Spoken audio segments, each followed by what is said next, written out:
NEET தேர்வு இல்லாத மருத்துவத்துறை சார்ந்த படிப்புகளுக்கு Vinayaka mission school of allied health science, VIMS hospital, Salem, Chennai, Pondicherry. உச்சநீதிமன்றத்தில் அதிரடி உத்தரவு ஒன்று இன்று வெளியானது. டாஸ்மாக் வழக்கில் அமலாக்கத்துறை விசாரணைக்கு தடை விதித்து சுப்ரீம் கோர்ட் உத்தரவிட்டிருக்கிறது. டாஸ்மாக் வழக்கில் அமலாக்கத்துறை வரம்பு மீறி நடக்கிறது, விதிகளை மீறி செயல்பட்டு வருகிறது என அமலாக்கத்துறைக்கு சுப்ரீம் கோர்ட் கண்டனமும் தெரிவித்திருக்கிறது.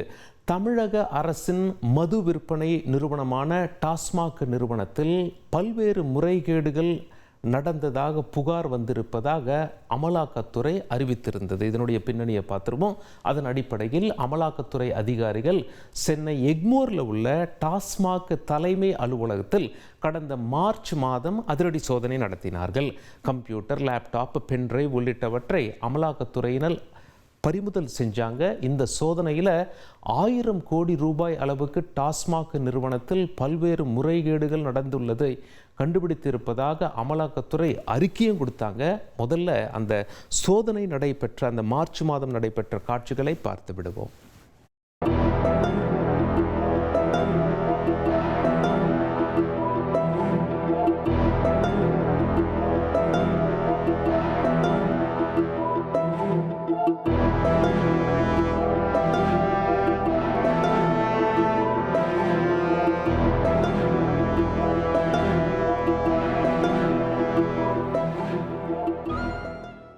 அமலாக்கத்துறையின் இந்த நடவடிக்கைகளுக்கு எதிராக தமிழக அரசு சென்னை ஹைகோர்ட்டில் மனு ஒன்று போட்டிருந்தாங்க. அந்த மனுவை விசாரித்த சென்னை ஹைகோர்ட் அமலாக்கத்துறையின் நடவடிக்கைகளுக்கு தடை விதிக்க மறுப்பு தெரிவித்தது.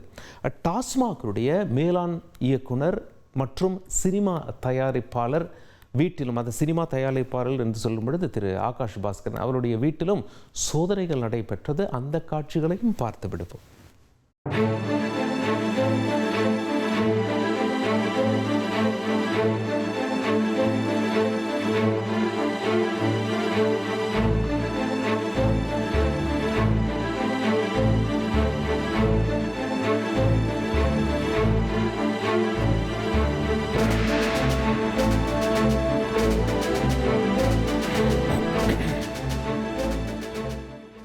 அடுத்ததாக சுப்ரீம் கோர்ட்டில் தமிழக அரசு மேல்முறையீடு பண்ணாங்க. சுப்ரீம் கோர்ட்டில் தமிழக அரசின் சார்பாக வாதாடிய வழக்கறிஞர்கள் என்ன சொன்னாங்க அப்படின்னா, 2017ஆம் ஆண்டு முதல் தமிழ்நாடு அரசு டாஸ்மாகில் தனி நபர்கள் பணம் பெற்றது தொடர்பாக 44 வழக்குகள் பதிவு செய்து விசாரணை நடத்தி வருகிறது. ஆனால் அமலாக்கத்துறை என்ட்ரி கொடுத்ததே இந்த வழக்கில் தற்போதுதான் என்று வாதாடினார்கள்.